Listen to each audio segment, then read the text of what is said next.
Salam, xoş gördük. 1S platformasında proqramlaşdırma ilə bağlı videolarımızı davam etdiririk. Artıq keçən dərsimizdə biz şərt operatorları ilə tanış olduq və hətta bir neçə nümunə praktiki işlər də gördük. Mövzunu tamamilə aydınlaşdırmış olduq. Və bu növbəti videomuzda isə biz yeni bir mövzuya keçəcəyik. Mövzumuz sikllar, yəni dövr operatorları haqqında olacaq. Gəlin əvvəlcə ümumiyyətlə siklların, yəni bu dövr operatorlarının nə olduğunu müəyyənləşdirək. Yəni ona müəyyən bir tərifi verək. Ümumiyyətlə sikllar, yəni dedikdə dövr operatorları dedikdə bu nədir? Bu 1S-də də və digər proqramlaşdırma dillərində olduğu kimi elə bir konstruksiyadır ki, dövr operatorunun, yəni gövdəsində, onun blokunda, kod yazılan hissəsində yerləşən operatorları, əmrləri, yəni komandaları təkrar icra edir. Təkrarlanma sayı isə bu siklın, yəni dövrün başlanğıcındakı şərtin nəticəsindən asılı olaraq baş verir. Gəlin indi konfiquratorda biz keçək bizim artıq keçən dərslərdən yaratdığımız bu obrabotkamızın forma moduluna, hansı ki start düyməsini basırdıq və müəyyən testləri, nümunələri sınaqdan keçirdirdik. Bunun kod hissəsinə və hətta keçən dərsimizdə yazdığımız o kodu da gəlin silək. Yəni təmiz kod hissəmizi, yəni start komandasının üzərinə sıxdığımız zaman icra olunacaq kod hissəsini boş qoyaq. İndi buradan biz kodumuzu yazacağıq. İndi sikl nədir və necə işləyir? İndi proqram kodu vasitəsilə bunu daha belə rahat şəkildə anlayacağıq. İndi siklların da ki müəyyən növləri var. Yəni sikllar da, yəni dövr operatorları da öz funksionallığı baxımından bir-birindən fərqlənən, yəni ki nümunələri var. İlk əvvəl biz sabit təkrarlanma sayı olan dövr operatorlarına baxacağıq. Yəni müəyyən olunmuş, dəyişməyən sayda, yəni əvvəlcədən müəyyən olunan bir sayda təkrar olunan sikllardan, yəni dövrdən danışacağıq, dövr operatorundan. Nə indi nəzərdə tuturam, indi inşallah sizə izah edəcəyəm. Baxın, necə ki qeyd etdik, hər bir müəyyən dövr operatoru, yəni sikl, rus dilində sikl, Azərbaycan dilində bunu dövr operatoru kimi başa düşə bilərik. Müəyyən bir şərtlə başlayır. Necə ki biz əvvəllər, yəni bundan qabaqki dərsimizdə əgər operatorun şərt yazırdıq, yəni şərt operatorları və dövr operatorlarının da özünə məxsus, yəni konstruksiyası var. Və bu konstruksiyalar da qeyd etdiyim kimi, yəni müxtəlif olur. İndi onların hər biri ilə tanış olacağıq. İlk baxacağımız siklda dövr operatoru da bu sayğaclı, şotçikli, belə rus dilində şotçik, Azərbaycan dilində sayğaclı dövr, yəni sikldan söhbət edəcəyik. Bu dövr operatorumuzda onun konstruksiyası dilə ilə, yəni bu komanda ilə, bu operatorla başlayır və mənası da üçün, yəni müəyyən indi bir sayğac biz burada təyin eləyəcəyik. Gəlin hətta yazaq. Dilə, yəni üçün sayğac. Belə bir dəyişən yaradırıq. Sayğac. Və bu sayğacımız 1-dən başlasın. Fərq etmir, yəni istənilən rəqəm yazma olar. Ya 0, ya 1, yəni daha doğru ola gəlin 1 qoyaq və sonrakı operatorumuz bu konstruksiyada, bu dövr operatoru üçün bu po, yəni 1-dən nəyə qədər? Tutaq ki 3 qoyaq, 3-ə kimi. Və sonuncu, yəni bu sətirdə olacaq komandamız, operatorumuz bu sikl, yəni dövr et. Yəni bu kodda, bu sintaksisdə biz nə yazdıq? Sayğac 1-dən 3-ə kimi dövr et. Və sonda da şərt operatorunda olduğu kimi biz konec sikla ilə dövr operatorunda bağlayarıq. Və dediyim bu dövr operatorunun gövdəsi də, yəni onun blokuda baxın bu hissə. Burada yazacağımız kod təkrarlanacaq. Bizim yəni sabit etdiyimiz, yəni 1-dən 3-ə kimi. Yəni 3 dəfə bizim bir növ bu dövr operatorunun daxilində yazdığımız komanda, əməliyyat, yəni proqram kodu icra olunacaq. İndi baxın, bunu indi yoxlamaq və test etmək üçün əvvəlki dərslərimizdə də olduğu kimi bizim yəni platformanın daxili funksiyası olan soabşit komandasından istifadə edəcəyik. Soabşit. Və hətta belə eləyək. Baxın, bu sayğacı, yəni nümunə olaraq sayğacın özü istifadəçi rejimdə istifadəçinin qarşısına çıxsın. Yəni indi gəlin kodu aydınlaşdıraq. Bu nədir? Burada indi yazdığımız bu koda, bu komandalara uyğun olaraq bu dövr operatoru sayğac 1-dən 3-ə kimi bu mesaj, yəni istifadəçinin qarşısına 3 dəfə təkrar olaraq soabşeniya, yəni mesaj bildiriş çıxardacaq. Və hər dəfədə baxın, sayğac 1 indiki 1-dən başlayır 3-ə kimi. Bu indi platformanın özü tərəfindən təmin edilir, hansı ki bu sayğac avtomatik olaraq birinci dövr bitdikdən sonra bu 1 olacaq 2, ikinci dövr bitdikdən sonra bu olacaq 3 və sonra qalxıb axır ki bu 3-ə bərabər olduğu kimi 3 dəfədə, yəni 3 dəfə təkrarlanıb bitəcək. Gəlin hətta bunu indi biz istifadəçi rejimində də yoxlayaq. İlk əvvəl bazamızı yeniləyək ki, bu kodumuz, yəni bu yazdığımız bu dəyişiklik otursun proqrama və istifadəçi rejimində də açırıq. Keçirik uçot alt sisteminə. Buradan servis. Bir də bizim əlavə etdiyimiz bu обработка start və indi fikir verin. Mən start düyməsinə bassam, start düyməsinə basan kimi aşağıda fikir verirsinizsə, сообщение olaraq 1, 2, 3, yəni bu rəqəmləri, yəni ki istifadəçinin qarşısına çıxmış oldu. Bu da niyə görə? Çünki biz burada hal-hazırda istifadə etdiyimiz dövr operatoru sayğac, yəni özümüz əvvəlcədən təyin etdiyimiz, yəni sabit bir sayda dövr etdi və bu sayğacın birinci dəyəri baxın 1 idi, sonra ikinci dövrdə 2, üçüncü dövrdə 3, yəni 3 dəfə tamamlandı və istifadəçinin qarşısına bu şəkildə çıxmış oldu. Yəni hətta indi biz əgər götürüb bu 3-ü 30 etsək, baxın, bu nə demək olacaq? Artıq bizim dövr operatorumuz bu dövr bitənə kimi 30 dəfə, yəni dövr edəcək. Bu sayğac 1-dən başlayaraq 1, 2, 3 ta 30-a kimi. Gəlin istərsiniz bunu da test edək. İstifadəçi rejimində açaq bazamızı. Keçirik uçot alt sistemi, servis, buradan da start düyməsinə. Və bizim bu düyməmiz startı üzərinə tıklayırıq. Fikir verdinizsə 30-a kimi istifadəçinin qarşısına bütün rəqəmlər çıxdı. 1-dən 30-a kimi. Yəni dövr 30 dəfə, yəni ki təkrarlanmış oldu. Yəni özünüz də görürsünüz ki, dövr operatorlarının üstünlüyü, yəni bizə verdiyi imkanları nə şəkildədir. Çünki əgər biz indi bir сообщениyanı, bu misal üçün istifadəçinə qarşısına çıxartdığımız bu mesajı 30 dəfə çıxartmaq istəsəydik, biz gərək bu kodumuzu 30 dəfə belə bu şəkildə alt-alta yazmalı olardı. Ancaq bu dövr operatoru bunu bir dəfə yazmaqla, yəni öz dövr etdiyi zaman öz daxili blokunda, yəni öz gövdəsində olan proqram kodunu icra eləyir, 30 dəfə də təkrarlanmış olur, yəni dövr etmiş olur. Yəni əvvəldə qeyd etdiyimiz kimi burada bizim, yəni dövrün sayı əvvəlcədən müəyyən olur. Bir növ biz özümüz təyin edirik ki, yəni bu bildiyimiz 30-a kimi biz tərəfdən yəni müəyyənləşdirilir. İndi müəyyən bir alqoritm da ola bilər ki, siz hansısa bir sayda müəyyən bir əməliyyatları icra etməyə ehtiyacınız olsun. Bu zaman bu şəkildə bu sayğacdan, yəni bu dövr operatorundan istifadə edə bilərsiniz. Bu dövr operatorunun növündə. Ancaq ümumiyyətlə bu daha çox haralarda misal üçün istifadə etmək olar. Gəlin bir nümunə də verək, yəni anlaşılsın deyə bu cür dövrü. Tutaq ki bizə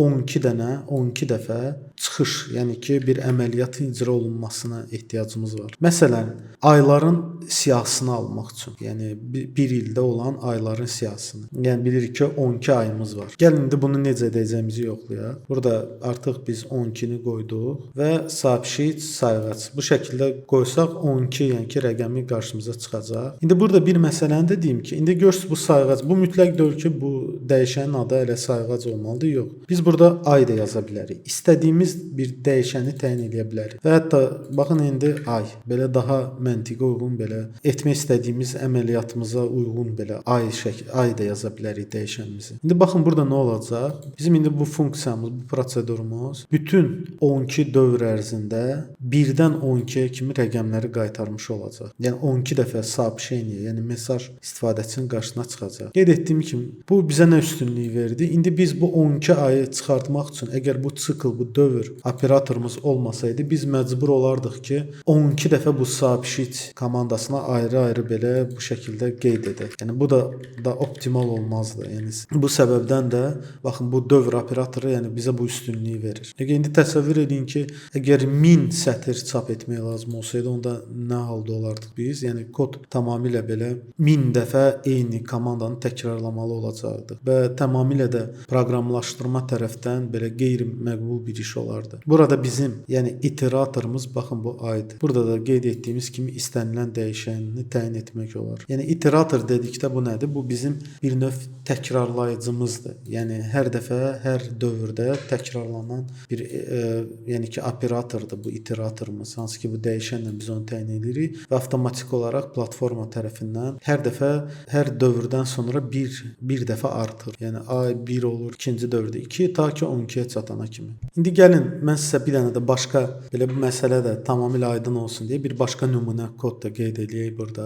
Və indi bu yazacağımız kodda bizə daha belə rahat aydın olacaq ki, yəni sikl dövr operatorunda indi bu aylarla, tarixlə bağlı eləyərik. Həm də keçən dərsimizdə bu data tipi ilə, tarixlə tanış olduğumuz o funksiyaları da burada təkrarlanmış olaraq. İndi bunu dövrdə, yəni ki, indi qeyd edəcəyimiz nümunəni göstərmək üçün gəlin ilk əvvəl hələlik heç bizə bu subsheet-də ehtiyac yoxdur. Kommentariya edək. Yəni bu kodun icra olunmasının, yəni qarşısını alaq. Və artıq keçən dərsimizdə biz gəlin bir dənə ilk əvvəl dəyişənimizi yaradaq, format. Keçən dərsdə biz data funksiyası ilə tanış olmuşduq. Bir tarix müəyyənləşdirək. Adını qoyarıq data. Və bu datanın içərisində biz il, misal üçün 3 dənə parametr göndərirdik. Vergüllə bir-birindən ayıraraq. Bu il idi, ay idi və gün. Və onunla da bir növ biz tarixi təyin edirdik. Və bizə indi burada qeyd edəcəyimiz bu parametr üçün bu datanın daxilində hansı ki, baxın, gəlin əvvəlcədən də bu mötərizəmizi də qoyaq və nöqtəli vergüllə. Hansı ki,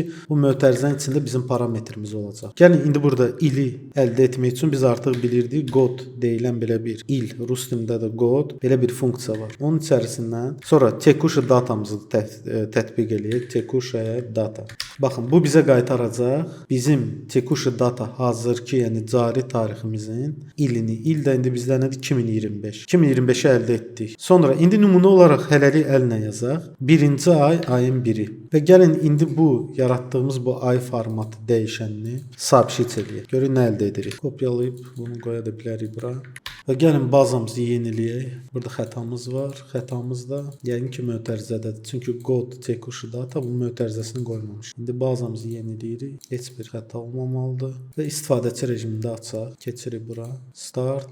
Gördüyünüz kimi biz 2025-ci il yanvar ayının 1-i tarixini almış olduq. İndi məqsəd nədədir? İndi siz anlayacaqsınız. Mən bu niyə görə bu kodu yazdım. Tutaq ki mən bunu, yəni biz bilirik ki birinci tərəfdə il gəlir vergüldən qabaq. Sonra gəlir ay, sonra da gəlir gün. Gəlin yaxınlaşdıraq, lap rahat olsun. Mən indi bunu götürsəm 5 eləsəm, indi gəlin yeniləyək bir daha.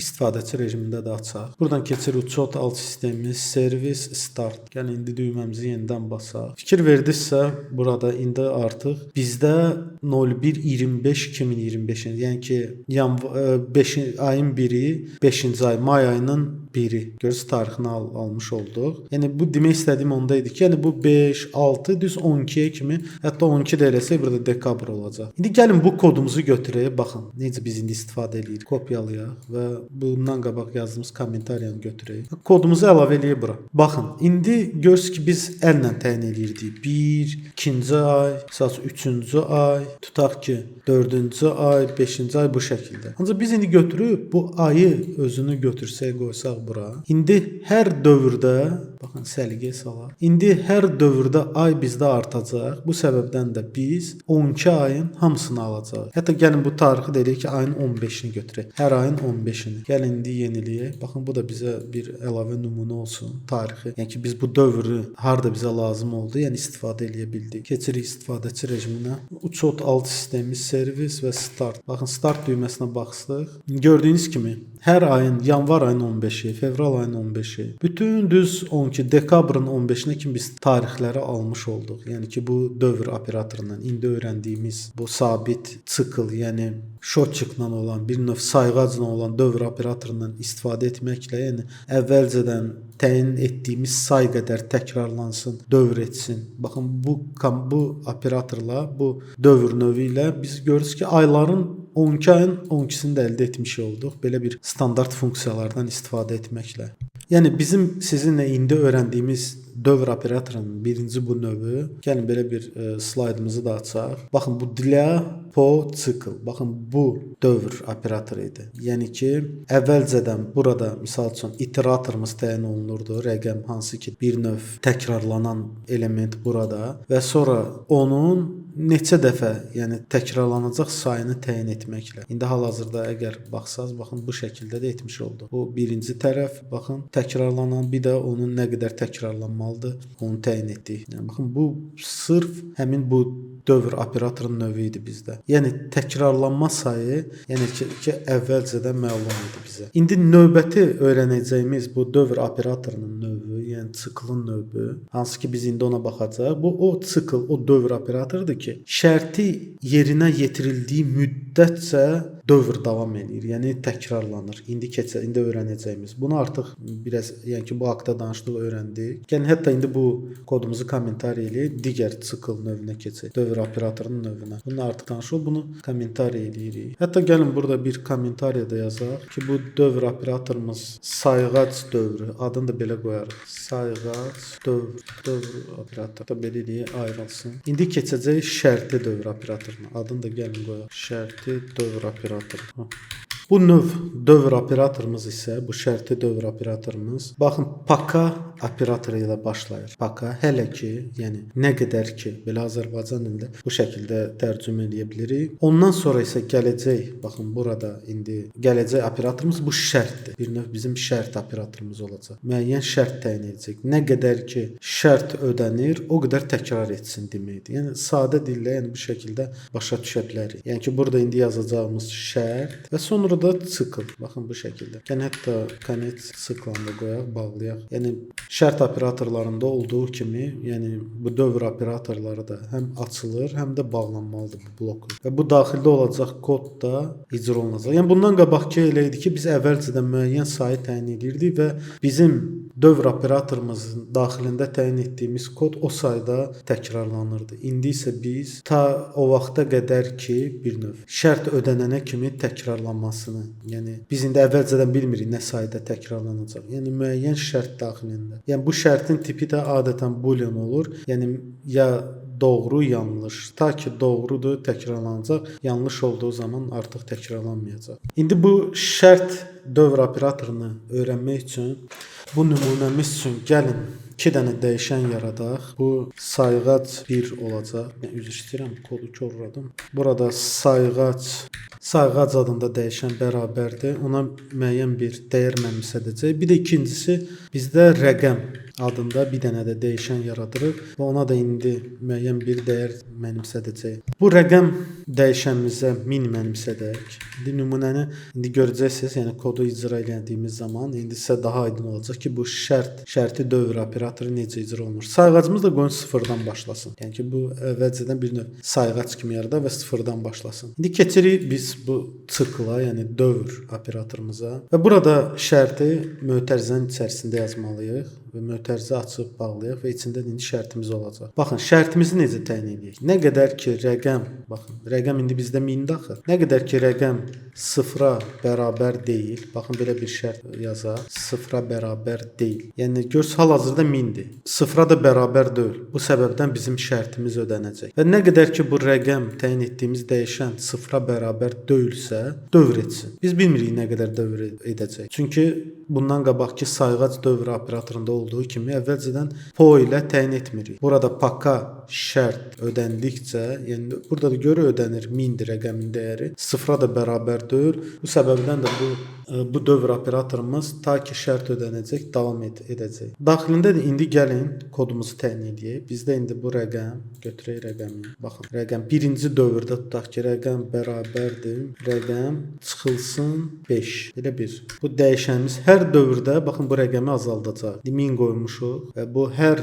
gəldi şərt ödəndi. Çünki bərabər deyil sıra. Gələcək rəqəmdən, rəqəm nəyə bərabər olacaq? Rəqəm çıxılsın 5. Yəni 5 azaldacaq. Və hətta bizim bu sayğacımızı da, baxın keçən dərslərimizdə də qeyd etdiyimiz kimi tam yazmırsınız, sağ yazdınız, kontrol saxlayıb klaviaturada probel, yəni space düyməsinə bassaz, avtomatik olaraq birə sizə o istədiyiniz dəyişəni görürsüz, bizim üçün özü qarşımıza çıxardır. Sayğac da bərabər olsun. Sayğac üstə gəl 1. Sayğacımızı isə artıraq. Hər dövrdə artıraq. Bu şəkildə belə bir nümunə kod yazılır. Və bu bitdikdən sonra, yəni bu dövr operatoru, yəni subsheet komandasını yenə istifadə eləyək və istifadəçinin qarşısına sayğacın nəticəsini çıxardaq. Sayğac bizdə 0 idi. İndi baxın, hətta istifadəçi tərəfdə bu kodu icra etməmişdən etməmişdən qabaq aydınlaşdıraq görə nə baş verə bilər? Yəni kodu oxuyaq. 2 dənə dəyişən təyin etdik. 0 sayğac, yəni 0-dan. Rəqəmi isə 1000 qoyduq. Bizdə indi bu dövr operatoru şərt dövr operatoru olduğundan biz burada belə bir şərt qoyduq. Əgər bu rəqəm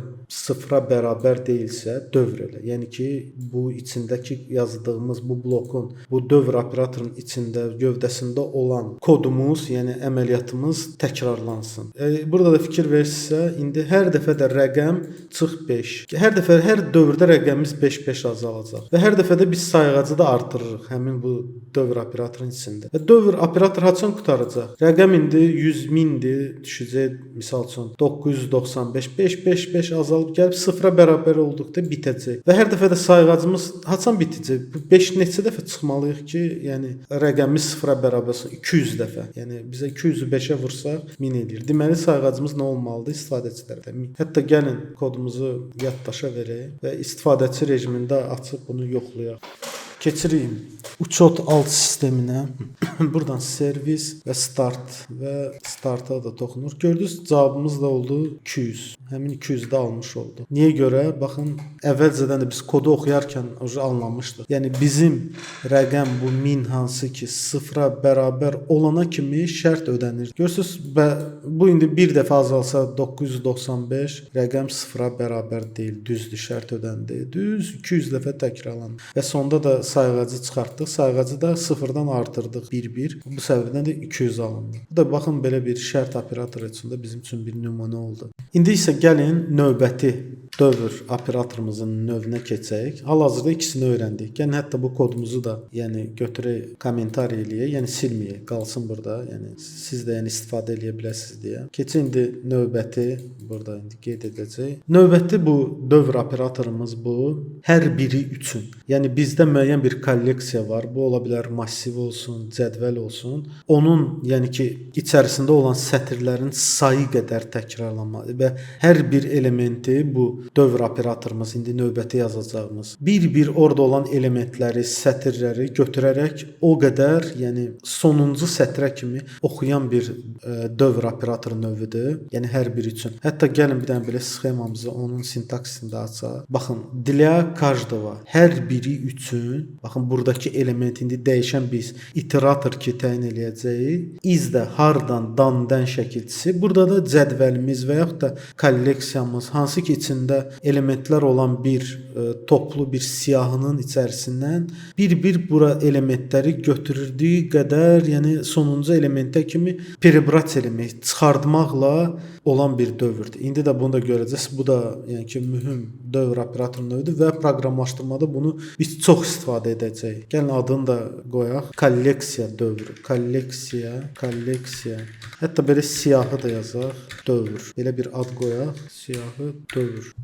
Gəlin bu dəfə belə eləyək. Bu dövr, kolleksiya siyahı dövrü öyrənmək üçün bizim artıq bundan qabaqki dərslərimizdə, yəni spravочник nomenklatura ki yaratmışdıq. Onun üzərindən gedək. Yəni orada biz gəlin açaq. Bax, danlı bölməsinə keçirik. Biz artıq bunu keçmiş dərslərimizdə, yəni bu haqqda danışmışıq. Yəni baxmamısınızsa o dərslərimizə baxa bilərsiniz. Burada bizim yadınıza gəlsə cədvəlimiz var idi, xüsusiyyətlər, ölçü, rəng, model, yəni nomenklaturalar. Baxın, indi biz həmin bu kolleksiya dövrü, bu artıq bizdə cədvəldir və onun içərisində elementlər, sətirlər var. Həmin bu sətirlərin üzərindən, yəni dövr operatorunu istifadə etməklə buradakı məlumatları əldə edəcək. Yəni bu çox maraqlı olar inşallah. Yəni bu gəlin keçək forma elementi. Baxın bizim hətta cədvəlimiz ölçü, rəng, model. Yəni bu modellərin siyahısını bir növ çap eləyək. İndi içində 6-7 sətirli ola bilər ki, məlumat olsun, hansısa bir məhsulun rəngi ilə, modeli ilə bağlı. Onları bu indi öyrənəcəyimiz bu dövr operatorundan, yəni bu для каждого из cədvəldən dövr operatorlarını onları biz götürək və istifadəçinin qarşısına bir növ çap eləyək. İlk əvvəl bu əməliyyatı etmək üçün bir dənə bizim bu nomenklatura spravочникimizin formasına düymə əlavə eləyək. Adını da qoyaq çap et. Çap et. Belə bir komanda yaradaq və bunu indi formamızda hal-hazırda göz düşməyib. Artıq bu haqqda da danışmışıq buradakı sazlamalar. Bizim bundan qabaqki dərsimizdə geniş şəkildə danışmışıq. Gəlin bu çap et ataq formamıza. Baxın indi indi düyməmiz. İndi bu düyməmizin də gəlin prosedurunu təyin edək. Üzərinə sağ mausun sağ klikini vurub действие komanda və yaxud da buradan çap et. Artıq bu haqda da danışmışıq, yəni təkrar olsun deyə göstərirəm. Və создать на клиенте. Qalsın elə də bu şəkildə klient tərəfdən. Gəlin, baxın bu da bizim prosedurumuz. Yəni bu prosedur nədir? Çap et. Bu çap et, üzr istəyirəm. Formada çap et düyməsinin üzərinə basanda baxın sağ. Görürsünüz indi burada P hərfi, yəni prosedur sözüdür, yəni ki belə işarələndi qırmızı. Hətta yaxından da göstərdim, baxın bu. Bu bizim prosedurumuzdur indi yaratdığımız. İndi daxil olaq onun içərisinə. Kodumuzu da burada yazarıq. İndi kodumuz necə olacaq? Baxın. Burada yazırıq для. Bu kod bu növ operatorumuzun, yəni dövr operatorunun sintaksi bu şəkildədir. Для каждого hər biri üçün nə istənilən bir dəyişən təyin edə bilərik. Hansı ki bu element iterator olacaq. Cədvəldən götürdüyümüz sətrin bir növ elementinin adını qeyd eləyəcəyik. Adını da belə qoyaq. Cədvəlin sətri. Bir də artıq yazmışıq. Cədvəlin sətri. Bu hardan götürəcəyik? Hansı cədvəldən? Is. Baxın belə sadə dildə deyirəm, yəni anlayaq. Bizim cədvəlimizdən baxın. Cədvəlimizin də adı nədir? Xüsusiyyətlər. İndi biz upravляемый formada işləyirik deyə. Burada bir məsələni sizə qeyd edeyim. Biz buna xüsusiyyətlərə misal üçün baxın. Görürsüz birbaşa müraciət edə bilmirik. Niyə görə? Çünki upravляемый formadır. Bu ondan səbəbdən də biz birinci növbədə obyekt, görürsüz obyekt nöqtə. Baxın, indi ipucu olaraq da qarşımıza çıxdı. Fikir verin. Xüsusiyyətlər dövr etsin. Sikl. Konec sikla da, yəni gəlin dövrü də əvvəlcədən bağlayaq. Baxın, biz indi, yəni bunu da niyə görə yazdıq obyekt? Çünki hətta əvvəlki dərslərimizdə qeyd etmişdik. Obyekt bu bizim əsas rekvizitimizdir, yəni formada olan. Və nöqtə baxın budur və xüsusiyyət bu cədvəldən və bu cədvəldə sətirləri var. Bu sətirlərin hər birini indi biz bu dövrün içində götürəcəyik. Ta ki sonuncu sətrə çatana kimi. Yəni nə qədər sətir varsa bu cədvəldə, o sətirləri bir-bir preparasiya götürəcəyik və indi belə eləyək. Və soобщить, yəni həmişə istifadə etdiyimiz bu soобщить, yəni sadə primitiv koddan bu funksiyamız, daxili funksiyamızdır. Onu istifadəçinin qarşısına mesajı çıxardırıq və cədvəlin sətri. İndi baxın, bu cədvəlin sətri bu dəyişən ki yaratdıq obyekt nöqtə xüsusiyyətlərdən götürdük. Hərəsi bir, baxın bu sətrin biridir. Bunda ölçü də var, rəng də var, model də. Bizə lazımdır ki model çıxsın. Baxın indi nöqtə qoyacağam. İndi burada nə yazırıq? Model.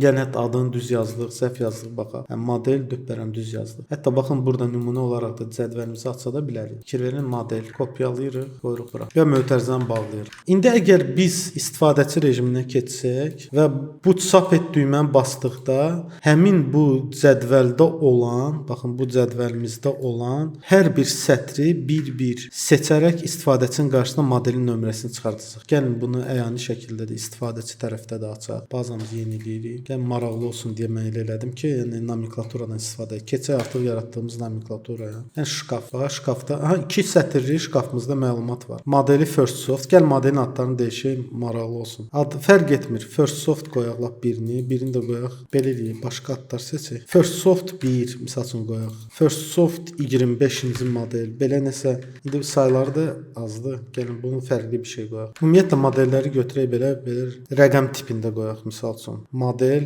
FS misal üçün 001 modeli və yaxud da FS, gəlin ikincisini də təyin edək. FS 002 modeli. Gəlin hətta bir dənə də sətir əlavə edək. Bunun ölçüsünü qoyaq 400, 400 misal üçün 400-ün 400-ə, rəngi də qoyaq ağ.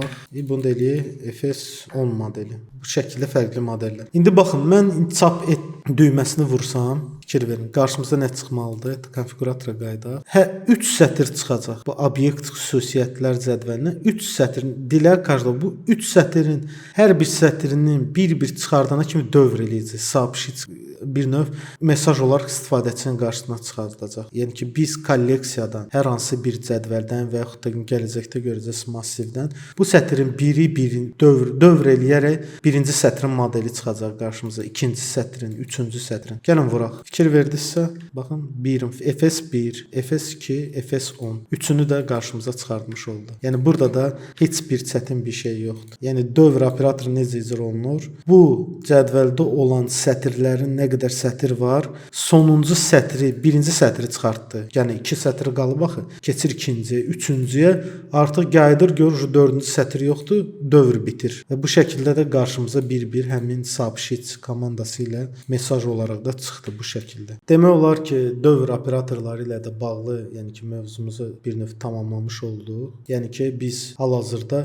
3 dövr operatorundan istifadə etdik. Bu sayğı olunan və şərti dövr operatoru və üçüncü indi bu siyahıdan, yəni istənilən bir kolleksiyadan məlumatları əldə edərək, yəni ki, dövrün təkrarlanmasına, yəni kodun icrası üçün dövr operatorunu belə öyrənmiş olduq. İndi dövr operatoru ilə bağlı bir dənə də komanda var, yəni operatorumuz var, hansı ki, onları da qeyd etmək lazımdır. Bu 2 dənə, yəni dövr operatorunda, yəni xüsusilə bunu biz daha çox istifadə edəcəyik. Bu prervat və продолжить. Yəni ki, prervat dayandır deməkdir. Yəni dövrümüzü istənilən, yəni ki, dövrün içərisində biz durdura bilərik. Yəni bu da niyə görədir? Ola bilər ki, bizdə siyahı və yaxud da dövr minlərlə sətirli olsun və bizə müəyyən bir məqamda, yəni anda lazımdır ki, müəyyən şərt ödənərsə, biz dövrü davam etdirməyik. Yəni ki, dövrü bitirək və yaxud da dövrü ötürək, hansısa bir sətir şərti ödəyirsə, biz bu zaman dövrü bir növ ötürməli olarıq. Bu səbəbdən 2 dənə komanda da var. İndi onunla da tanış olub, yəni ki, bu dövr operatorunun, yəni ki, mövzunu bitirəcəyik. Baxın, ilk əvvəl gəlin burada biz bu hansı ki sətirləri, bu cədvəl hissəmizdə olan sətirləri bir-bir oxuyurduq və istifadəçinin qarşısına modeli çıxardırdıq. Elə bu kodun içərisində gəlin birinci növbədə onu tətbiq eləyək. Müəyyən bir şərt qoyaq, tutaq ki, istəyirik ki, biz dövrü prervasiyaya dayandıraq. İndi özünüz də görəcəksiniz. Yesli, əgər bizim bu cədvəlin sətri nöqtə model bərabərdirsə, misal üçün gəlin istifadəçi tərəfdə olan bir fs2-yə bərabərdirsə, dursun. Yəni bitirsin siklı. Baxın indi görün nəticə necə olacaq. Bizdə də o sətir tipindədir. Taqda baxın konec yesini yazırıq və burada həmin dediyim baxın bu prervat. Baxın prervat. Bu nə deməkdir? Əgər bizim bu dövr operatorunda cədvəlin sətri model, yəni bu fs2-yə bərabər olarsa, bu şərtimiz ödənəcək və kodumuz daxil olacaq bura. Baxın, bura kodumuz daxil olacaq və bu zaman da bizdə dövr dayandırılacaq. Yəni artıq digər dövrlərin heç biri icra olunmayacaq. Yəni aşağıda 100-dən, 200-dən sətir belə olsaydı, bizim kodumuz bu dövrdə, yəni birinci və yaxud ikinci, üçüncü hansısa dövrdə duracaq. Yəni işi bitirəcək. Gəlin hətta yoxlaya görə bu bizə nə nəticə verir. Bizdə indi burada kodda nədir? İndi fs2-yə birincini gələcək, şərt ödüm çıxardacaq. fs2-də isə fs2-yə bərabər dövr bitəcək. Sadəcə məcburi bir dənəsini çıxarda biləcək. Gəlin hətta indi bazamızı yeniləyərik, yoxlayarıq bunu. Gəlin yeniləyək. Mən onu yaddaşa vermədim. Tezdən yazarıq, problem yox. Tabi fs02 kopyalayım. Bazamızı yeniliyə və istifadəçi tərəfdə açaq. Keçir uçot alt sistemini, servis, start buradan da. Yox, bura yox. Bizə indi nomenklatura lazım idi. Gəlin şkaf nomenklaturasını. Bu lap pozudum. Heç nə olmaz. fs01, fs02. Yaddaşa vermədim, ona görə bağlandı. Birini də skopirovat eləyək. fs3 fərqli adlar qoyaq. Vacib deyil, ancaq bunu qara eləyək. Gəlin hətta zapisat eləyək ki, tezdən əlimizdə hesab itməsin qeyd etdiklərimiz. İndi bu zaman baxın. İndi mən çap eti vursam, gəlin vuraq. Gördünüz, ancaq bir dənə fs1 çıxdı, gördüyünüz kimi. Niyə görə? Çünki biz şərt qoyduq ki, əgər fs2-yə bərabər olsa model, gəlin koda qayıdaq. Cədvəl sətri model, yəni birinci dövrdə götürdü, baxın bu sətri. Bunda modelin nöqtə modeli nədir bu sətirdə? Cədvəlin sətri model fs01-dir. Bura şərtə girmədi. Ona görə subsheet elədi. Bu fs1-i çıxartdı. İkinciyə isə gəldikdə. Gəldi fs, baxın ikinci bu dövr bitdi. İkinci dövr. İkinci sətr fs2-yə bərabərdir. Baxın bərabərdir. Bu səbəbdən də girdi bu şərtə, ödəndi və bu komanda icra olundu. Bu da nə idi? Prervat elədi. Bu siklı, bütün bu dövrü durdurdu. Baxın belə sadə. Yəni lazım olan momentdə, hansısa bir anda müəyyən şərtlə biz proqramın icrasını dayandıra bilirik. Və digər ikincisi hansı ki, baxın o da eyni buna oxşardır. Yəni bu prervat komandasına oxşar. Продолжить. Yəni onu indi yoxlayaq. Продолжить. Baxın. Control space, yəni caps lock-u bu vururuq boş. O bizə ipucu olaraq çıxır. Görürsüz, bütün prosedur, bütün komandalar, funksiyalar Продолжить. İndi burada nə baş verəcək? Baxın. İndi əgər mən bu kodu buraxsam, bu fərq nədədir? Eynidir. Bu da bizim dövrümüzü, yəni dayandırır. Ancaq necə dayandırır? Baxın. Prervat bundan qabaqki komanda elə idi ki, ümumiyyətlə dövrün özünü durdururdu. Burada isə Продолжить-da bu hansı dövrün içindədirsə sadəcə həmin dövrü bitirir. Yəni kod bura girəndən sonra bu artıq bu dövr operatorunda olan bu gövdədəki blokdakı kod ya Продолжить icra olunmur. Keçir o biri dövrə. İndi baxın, gəlin yeniləyək hətta bazamızı və istifadəçi tərəfdə də yoxlayaq. İndi sizcə nəticə necə olacaq? Gəlin ilk əvvəl onu deyək. Bu birinci sətirdə götürdü FS1, ödəmədi şərt, bura girmədi, çıxdı qarşısına. İndi gəldi. İndi FS şərti ödədi. Şərti ödədisə FS2-yə bərabər oldu da ikinci sətir. Girdi bura Продолжить. Продолжить nə idi? Baxın bitmədi. Продолжить bura gələ bilmədi. Çünki bu bitirdi bunu. Bu dövrü, sırf dövrün içindəki bu siklı, yəni iteratoru bitirdi. Keçdi üçüncüyə. Onda FS3 çıxacaq. Cavab nə olacaq? FS1-dən 3 çıxmalıdır. İndi gəlin yoxlayaq. Keçirik bu nomenklaturaya. Biz açaq bu şkafı. Baxın. Birincidə görs FS1, FS2, FS4. Vuraq çap eti. Fikir verdiniz? 1-lə 4 çıxdı. Niyə görə? Qeyd etdiyimiz kimi. Birinci dəfə gəldi, çap elədi. Şərti ödəmədi burada. FS2-də öyle axı. Birinci dəfə gələndə hansı ilə gəlir? FS1-lə. Gəldi, şərt ödənmədi. Gəldi, subshit elədi. Bura girmədi. Bu koda girmədi. İndi ikinci dəfə gəldi. İndi FS2-yə bərabər oldu. Çünki ikinci, baxın bizdə artıq ikinci sətir nədir? FS2-dir model. Bu səbəbdən də gəldi FS2-yə bərabər oldu. Hara girdi bu şərtə? Bu da neynədir? Продолжить. Qırdı, dayandırdı, davam ötürdü. Yəni ki bu sikl burada bitdi. Ancaq tamamilə dövr yox. Sırf bu iterator, bu sətirlə bağlı. Keçdi o birisi digər. Əgər orada da FS2 olsaydı, yenə də ötürəcəkdi. Ancaq indi FS4 idi, yaxud da 3 idi deyə gəldi, Продолжить isə bura girə bilmədi. Çünki şərt ödənmədi. FS2-yə bərabər deyil. Niyə görə? Baxın. FS4 FS2-yə bərabər deyil. Bura girmədi və onu da çap elədi. Belə sadə. Yəni inşallah özünüz də bunu təkrar eləsəz, yəni sizə də tam aydın olacaq. Yəni mənimlə bir yazmısınızsa kodu özünüz də eksperiment apara bilərsiniz. Fərqli sətirləri artıra bilərsiniz. Yəni yüzlərlə, minlərlə sətirlər belə olsaydı, prervat bütün siklı dayandıracaqdı. Ancaq Продолжить isə bu indi istifadə etdiyimiz bu komanda. Bu götürür sadəcə olaraq dövrün, yəni ki, özünü bitirir. Yəni onun üzərindən keçir. Baxın bu şəkildə. Beləliklə bu dövrlərlə bağlı mövzumuz burada yekunlaşır. Yəni hər 3 növ haqqında da danışdıq. Dövr operatorları ilə bağlı bizə nə lazımdır? Onları öyrəndik. Bu da 1S platformasının, yəni ki, mühüm metodlarından biridir. Yəni ki, bu dövr operatoru, şərt operatoru kimi. Yəni bu ən çox istifadə olunan, yəni operatorlardır. Yəni bunları mütləq şəkildə bilməliyik. Gələcəkdə də yəni layihələr işləyərkən, proyektlər işləyərkən, yəni fərqli daha mürəkkəb kodlar yazarkən bunlar bizə çox lazım olacaq. Yəni eyni buradakı nə kod boyunu izah etdiysə hamısı istifadə olunacaq. Yəni əlavə burada yəni bilmədiyimiz, yəni ki mövzu qalmadı dövr operatoru ilə bağlı. İnşallah gələn dərsimizdə də massivlər haqqında da olacaq. Beləliklə bu dərsi, bu videonu bitirirəm. Sizdən həmişə olduğu kimi videonu bəyənməyi, kanala abunə olmağı, fikirləriniz, rəyləriniz, suallarınız varsa videonun yəni şərh bölməsində qeyd etməyinizi istərdim. Sağ olun, uğurlar.